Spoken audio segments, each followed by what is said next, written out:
دوستان عزیز سلام علیکم. امروز بیگه شام 14 مارت سال 2026 می باشد. قرار داریم در نزد درخت انار و همیشه روز با انار چیکار کردن در کار. در مورد اول ما باید همین نرکین هایی که از به خنور برآمدگی بود ما بریدم بریده گیریم. من بریدم نرکین ها رو بریم. من این نرکین ها رو بریده از این نرکین ها قلمچه کرده میشه. از قلمچه کردنش هم نشون میکنم. بعد میبینیم در جایش یکان شاخ شکستگی است. میگیریم شکستگیش رو من گرفتم. هیچ وقت بالای انار رو نبرید که انار اصلا بسیار نرکین بسیار میکنه. همین خیلی باید ببینیم در کجا نرکین است. من اینجا چند نرکین است. میگیریم این نرکین ها رو میگیریم.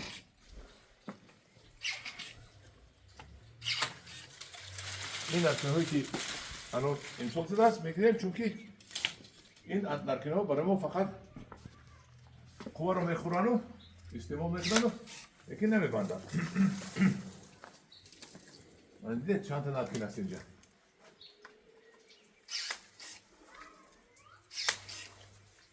اگر شما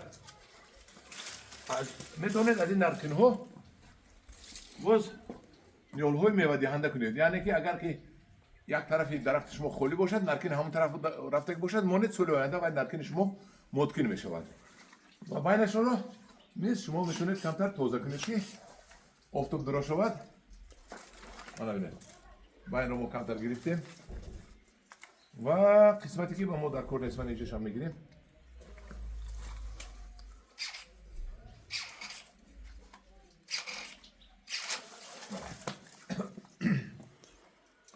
من مایده کنم بنده این رو گرفتن در کرد. یعنی که داخل انار رو تازه کنید که با شما خلال نرساند و دست شما رو نزند. این رو نیز میگیریم. به نهایت نقص شد. اناری ما کشوده شد. بالا نرکین هست لیکن بالای بعد دوری بعد است گرفتن نمیتوانم من. الان خیلی باید شما انارتان رو تازه کنید. جایی که جنگل شده است تازه میکنیم. نه اینجا کمی هم شما گذار کردیم. اینش رو نیز میگیریم تو انار ما مبینش شمال گذار شود. اگر من باید به شما نشون میتونم چخیل انار رو میسبزونم. ما داریم همین قلمچه نرکینی که از بیخش بریدیم. درست؟ اگر خورد داشتگی باشد خورش رو تازه میکنیم. تخمینا 30 سانتی متر میگیریم. منه هم خیلی بسیار میگیریم و ببینیم بیخی که آنجا که بر کردنی بود و زمین رو پوبل میکنیم ملایم میکنیم و در زمین هم خیلی میسخیم شد. هم خیلی باز میکنیم. ببینیم من هم جورش میدواند خورهایش رو گیریم.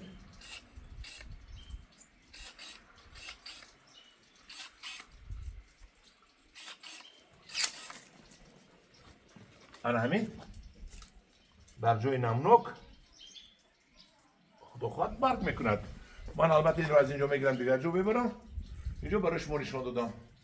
در بالای انار شما نباید که بمانند اناری من ها خیلی انار ها هست از سال گذشته موندگی چون که در تنه و کسلی ها بماند. باید انار شما تازه باشد.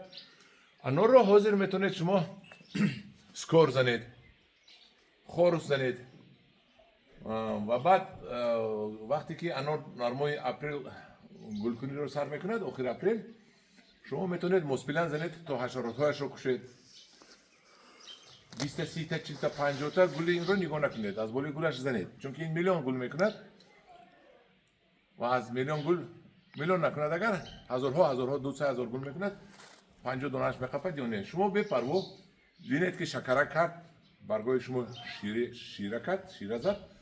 حتما با مسپلن اکتر کراته یا دیگر موادهای ضد حشراتی کار کنید تا اینکه حشرات رو کشید.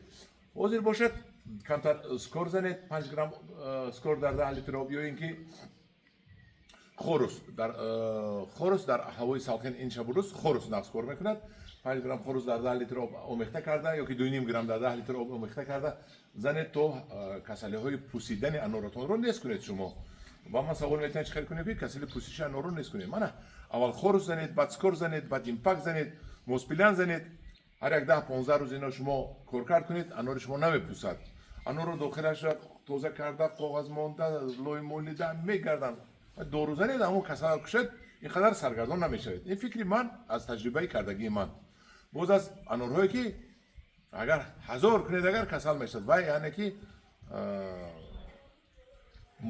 مقاومتش به کسلی بلند نه این انوری من مقاومتش به کسلی بلند است امسال ما چند تا داشتیم فروختیم با امسال خدا خواهد میکنه و تیرمو در فروش بمونه میدونید انورای من چقدر بهترین انور است این انور بیچاره تا ساعت 1-2 آفتاب بخورد بعد این همین خانه سویا میکنه چون که آفتاب پس از پشت خانه میرود اگر این توبیگا آفتاب خورد اگر فکر میکنم از این انور بهترین نمیشود انا همین بود همجوران عزیز یک مصلحت من نسبت پرورش انور شما هم همین خیلی انورهایتون رو نگاه بکنید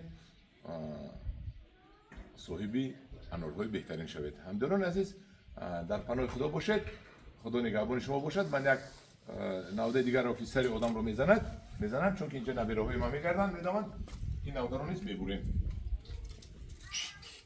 خلاصی گفت این نوده رو نیست میبوریم انور پستکش خوب است البته در دشت باشد در باغ باشد که هیچ کس نگرده است پستکش خوب است در خانه باشد بلندتر کنید که این خارداره چشم اون کس رو زده کور کردنش ممکن است انا هم دارن عزیز در پناه خدا باشد اگر مخلوق شگی باشد یک تا لایک مونید